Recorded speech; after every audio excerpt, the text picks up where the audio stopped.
നമസ്കാരം, ഷോജി രവിയാണ്. എൻ്റെ ഏറ്റവും പുതിയ വീഡിയോയിലേക്ക് എല്ലാവർക്കും സ്വാഗതം. ആട് വളർത്തൽ ലാഭകരമാണോ എന്ന ചോദ്യവുമായിട്ട് നമ്മൾ ഇന്ന് എത്തിയിരിക്കുന്നത് കോട്ടയത്തുള്ള ഷാഫി എന്ന സുഹൃത്തിൻ്റെ ഫാമിലാണ്. ഇവിടെ വെച്ച് കഴിഞ്ഞാൽ മെയിനായിട്ട് മേറ്റിങ്ങും അതുപോലെ തന്നെ പാലും പിന്നെ നാം ഇവിടുന്ന് മേറ്റ് ചെയ്തുകൊണ്ട് പോകുന്ന കുട്ടികളെ ബൈബാക്ക് ചെയ്തിട്ട് വിൽക്കുകയൊക്കെ ചെയ്യുന്ന ഒരു നല്ല ഒരു സെറ്റപ്പാണ്. അതായത് ആട് വളർത്തൽ നല്ല രീതിയിൽ ലാഭകരമായിട്ട് മുന്നോട്ട് കൊണ്ടുപോകുന്ന ഒരു സെറ്റപ്പ്. അപ്പോൾ എന്തായാലും ഇവിടുത്തെ ഷാഫിയുടെ ഫാമിലെ കാഴ്ചകളിലേക്കാണ് നിങ്ങളെ ഇന്ന് കൂട്ടിക്കൊണ്ടുപോകുന്നത്. നമസ്കാരം, ഞാൻ ഷാഫി, കൊല്ലം കുട്ടിയാണ് സ്ഥലം. ഞാൻ ഒരു 5 വർഷത്തോളമായിട്ട് ആട് വളർത്തൽ ഫീൽഡിലുണ്ട്. ഇപ്പോൾ എൻ്റെ കയ്യിൽ ഒരു 15ഓളം പെണ്ണാടുകളും ഒരു 3 മുട്ടന്മാരും നിലവിലുണ്ട്. ബ്രോ, നമ്മുടെ മെയിൻ ചോദ്യം, ആട് വളർത്തൽ ലാഭകരമാണോ? ഉറപ്പായിട്ടുമാണ്.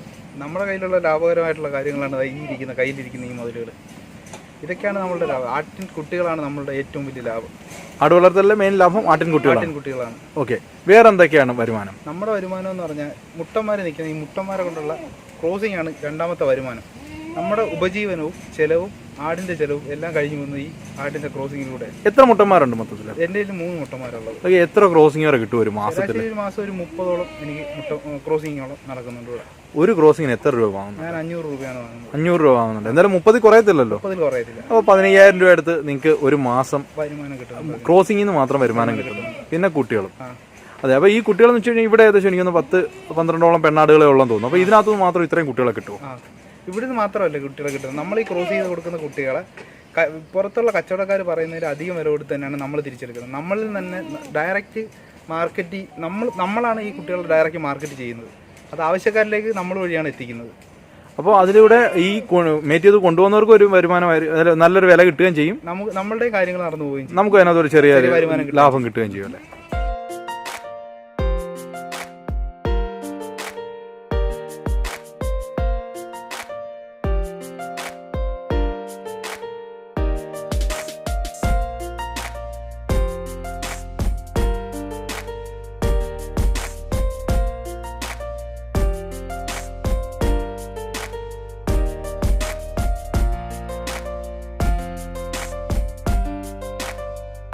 അപ്പോൾ നിങ്ങളുടെ അഭിപ്രായത്തിൽ ഏത് തരം ആടുകളെ വളർത്തുന്നതായിരിക്കും ലാഭകരം?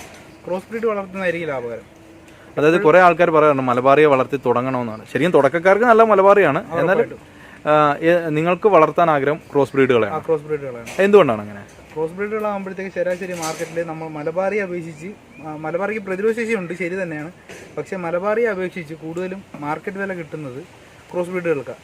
ഈ ജമുന പാരി, മറ്റേ ബീറ്റൽ, ഇമാതിരി മുട്ടന്മാരെ വെച്ചിട്ട് മലബാറി ആടുകളെ ക്രോസ് ചെയ്ത് കഴിഞ്ഞാൽ നല്ല നല്ല കുട്ടികളെ കിട്ടും. 3500 രൂപ മലബാറിയുടെ ഒരു കുട്ടി വയ്ക്കുന്ന സ്ഥാനത്ത് ഒരു 6000 ഇരട്ടി വിലയ്ക്ക് നമുക്ക് കിട്ടും. ഒരു 6500, 7000 റേഞ്ച് വരെ ഒരു കുട്ടി വിറ്റുപോകാൻ സാധ്യതയുണ്ട്. പരിപാലന ചെലവ് ഏകദേശം ഇതുപോലെ തന്നെ ആയിരിക്കും. സെയിം തന്നെ ആയിരിക്കും. വലിയ വ്യത്യാസങ്ങളൊന്നുമില്ല.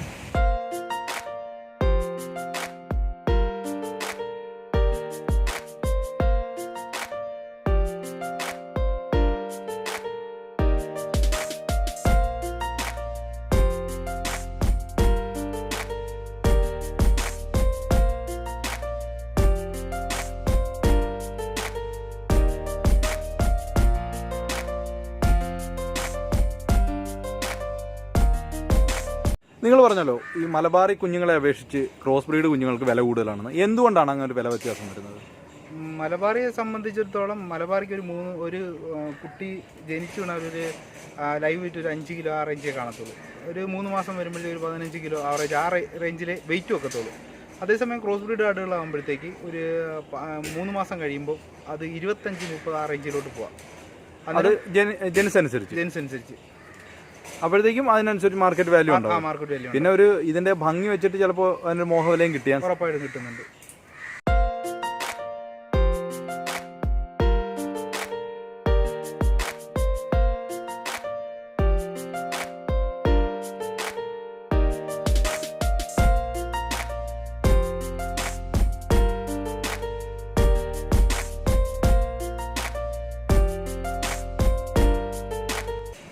ഈ ഫാമിൽ നിന്ന് ആടുകൾ വിൽക്കുന്ന വില എങ്ങനെയാണെന്ന് പറയാമോ? നമ്മളെ ആടുകളെ വിൽക്കുന്ന ഒരു മതിപ്പ് വില അനുസരിച്ചാണ് വിൽക്കുന്നത്. ലൈവ് വെയിറ്റ് അങ്ങനെ തൂക്കി ഞാൻ ഇതുവരെ കൊടുത്തിട്ടില്ല. അങ്ങനെ കൊടുക്കുകയാണെന്നുണ്ടെങ്കിൽ ഇവിടെ അടുത്ത് പ്രദേശങ്ങളിലൊക്കെ വിൽക്കുന്നതെന്ന് പറഞ്ഞാൽ ആവറേജ് 350 രൂപ റേഞ്ചിലാണ്. ഈ ക്രോസ് ബ്രീഡ് ആകുമ്പോൾ 380-400 രൂപ റേഞ്ച് വരെയൊക്കെ വിൽക്കുന്നുണ്ട് ആൾക്കാർ. നമ്മളിൽ നിന്ന് അത്രയും വില വരത്തില്ല എന്തായാലും. അതിന് കുറച്ച് കുറവായിരിക്കും. ഒരു മതിപ്പ് വില ആകുമ്പോഴത്തേക്ക് എന്തായാലും നമ്മൾ ആ ലൈവ് തൂക്കത്തിൽ നിന്ന് വില കുറച്ചായിരിക്കും നമ്മൾ വിൽക്കുന്നത്. ഈ ഫാമിലെ തീറ്റക്രമങ്ങളൊന്ന് പറയാമോ? ഞാൻ കൊടുത്തുകൊണ്ടിരിക്കുന്ന ഇവിടെ പരുത്തി പിണ്ണാക്കും കഞ്ഞിയും സോയ ഹൾസോ കൊടുക്കുന്നത്. എസ്കെമിൻ്റെ പെല്ലറ്റ് ഉണ്ടായിരുന്നു, പെല്ലറ്റ് ഞാൻ ഒഴിവാക്കിയത്. ആടുതീറ്റ ഉണ്ടായിരുന്നു, അത് ഞാൻ ഒഴിവാക്കിയത്. ഈ ആടുകളുടെ പുറത്ത് ഒരു മുഴ കണക്കൊരു സംഭവം വന്നിട്ട് അതിന് പഴുത്ത് പൊട്ടാറുണ്ടായിരുന്നു. അത് ഓവർ ഫാറ്റ് ആവുന്നുണ്ടാകുന്ന പലരും പറഞ്ഞ് കേട്ടിട്ടുള്ളത്. എന്താണെന്ന് എനിക്ക് കറക്റ്റായിട്ട് അറിയത്തില്ല. പക്ഷെ അത് ഒഴിവാക്കിയതിന് ശേഷം വളരെ കുറവുണ്ട് സംഭവം. ഈ പെല്ലറ്റ് കൊടുക്കുന്നതുകൊണ്ട് ആണോ ഇങ്ങനെ സംഭവിക്കുന്നത്? പെല്ലറ്റ് കൊടുക്കുന്നുണ്ടെന്നാണ് എൻ്റെ വിശ്വാസം. എന്ന് വെച്ചാൽ കൂടുതലും അങ്ങനെ സംഭവിച്ചിട്ടുള്ളത്. സയൻറ്റിഫിക് ആയിട്ടൊന്നും പറയാൻ എനിക്ക് പറ്റത്തില്ല, എൻ്റെ അനുഭവമാണത്. അനുഭവമല്ലേ പറയാൻ പറ്റും. പിന്നെ പ്രോട്ടീൻ പൗഡറും മറ്റു കാര്യങ്ങളെല്ലാം ഞാൻ ചെയ്യുന്നുണ്ട്. സപ്ലിമെൻറ്റ്സ് ഒക്കെ കൊടുക്കാറുണ്ട്? സപ്ലിമെൻറ്റ് കൊടുക്കുന്നത് പറഞ്ഞാൽ ലാബിറ്റോൺ കൊടുക്കുന്നുണ്ട്, ലാബിറ്റോൺ എച്ച് കൊടുക്കുന്നുണ്ട്, പിന്നെ വിമറാൾ കൊടുക്കുന്നുണ്ട്, ലിവർ ടോണിക് കറക്റ്റായിട്ട് കൊടുക്കുന്നുണ്ട്. ഇവിടുത്തെ ആടുകളെ എങ്ങനെയാണ് നിങ്ങൾ മാർക്കറ്റ് ചെയ്യുന്നത്? കാരണം നിങ്ങൾ പുറത്തുനിന്നുള്ള കുട്ടികളെയും കൊണ്ടുവരാറുണ്ടെന്ന് പറഞ്ഞല്ലോ, അതായത് ഇവിടുന്ന് മേറ്റ് ചെയ്ത് പോയ ആടുകളുടെ കുട്ടികളെയും കൊണ്ടുവരുന്നുണ്ട്. ഇതെങ്ങനെയാണ് മാർക്കറ്റ് ചെയ്യുന്നത്? നമുക്ക് മാർക്കറ്റിങ്ങിന് ഒരു ബുദ്ധിമുട്ടുള്ള കാര്യമല്ല. നമ്മളിപ്പോൾ അറിയാവുന്ന ആൾക്കാർ കുറേ അധികം ഉണ്ട്. ഇപ്പോൾ ഇന്നത്തെ കാലഘട്ടത്തെ സംബന്ധിച്ചിടത്തോളം മാർക്കറ്റിംഗ് ഒരു ബുദ്ധിമുട്ടല്ല. നവമാധ്യമങ്ങൾ എത്രത്തോളം ആക്റ്റീവായി നടക്കുന്ന സമയത്ത് ഈ ആട്ടും കുട്ടികളെയൊന്നും വിട്ടുപോകാൻ അധികം ബുദ്ധിമുട്ടുള്ള ഒരു സമയമല്ല. ആവശ്യക്കാർ അധികമേ ഉള്ളൂ. നമ്മളതിൽ കൊടുക്കാൻ സാധനം ഇല്ലാത്തതിൻ്റെ ഒരു പ്രോബ്ലം മാത്രമേ ഉള്ളൂ. ഇത് പഞ്ചാബി ബീറ്റിലാണ്. ഇത് വന്നിട്ട് ഒരു 41 മേളിൽ ഹൈറ്റ് ഉണ്ട്. ലൈവ് വെയിറ്റ് ചെയ്തുകൊണ്ട് ഒരു 120-130 കിലോ ആവറേജ് വെയിറ്റ് ഉണ്ട്. നല്ല കുട്ടികളെ കിട്ടും. ഇവിടെ ഇപ്പോൾ മീറ്റിങ്ങിന് നിർത്തിയേക്കുന്ന മെയിൻ അട്രാക്ഷനാണ്.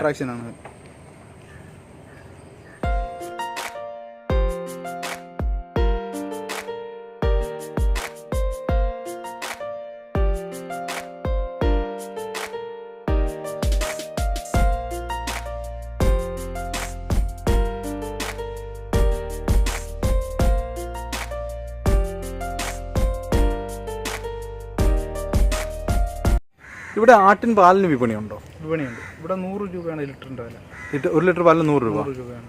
ഓക്കെ, എങ്ങനെയാണ് എത്ര ലിറ്റർ പാല് നമുക്ക് ഒരു ദിവസം വിൽക്കാൻ കഴിയുന്നുണ്ട്? നമ്മളിപ്പോൾ പാല് അത്രത്തോളം പാലില്ല, എന്നിരുന്നാൽ തന്നെ ഒരു 2-2.5 ലിറ്റർ പാലോളം ഡെയിലി ചിലവാകുന്നുണ്ട്. അത് ഈ അടുത്തുള്ള ആൾക്കാർ തന്നെയാണ്. കുട്ടികൾ കുടിച്ചതിൻ്റെയും അതിൻ്റെയും ഈ ബാക്കി നമ്മളുടെ ആവശ്യവും കഴിഞ്ഞിട്ട് 2-2.5 ലിറ്ററോളം പാല് ചിലവാകുന്നുണ്ട്. അത് ഈ അടുത്തുള്ള ആൾക്കാർ തന്നെയാണ്. ഇത് മലയാളികൾക്ക് ഏറ്റവും ഇഷ്ടപ്പെട്ട അന്യസംസ്ഥാനക്കാരനായ ജമുന പേരി എന്നതിനാണ്. ഇതിൻ്റെ ജീൻ എന്ന് പറയുന്നത് ഉത്തർപ്രദേശാണ്. ഇതൊരു ആവറേജ് വെയിറ്റ് എന്ന് പറഞ്ഞാൽ 130 കിലോ ആ റേഞ്ച് വരെ വരാം. ഇതിവിടെ മീറ്റിങ്ങിന് നിർത്തിയേക്കുന്നതാണ്? അവിടെ മീറ്റിംഗ് നിർത്തിയേക്കുന്നതാണ്.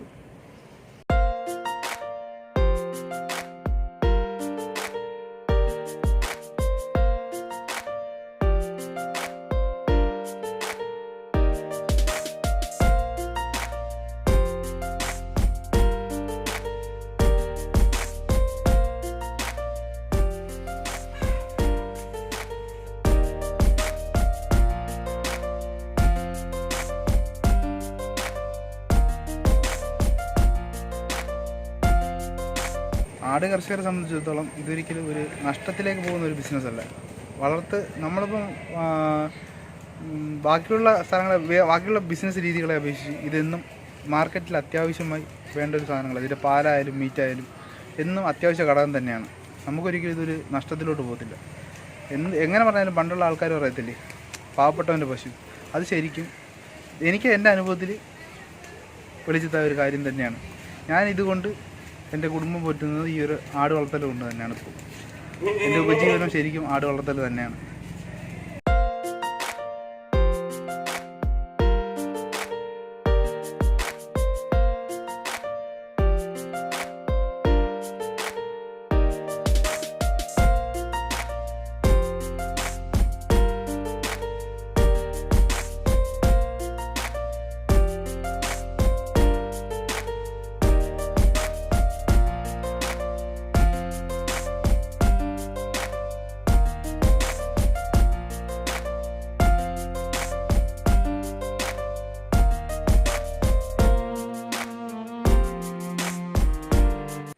ഷാഫിയുടെ ഫാമിലെ വിശേഷങ്ങൾ എല്ലാവർക്കും ഇഷ്ടപ്പെട്ടു എന്ന് വിശ്വസിക്കുന്നു. അപ്പോൾ മറ്റൊരു നല്ല വീഡിയോ ആയിട്ട് വീണ്ടും കാണാം. നന്ദി.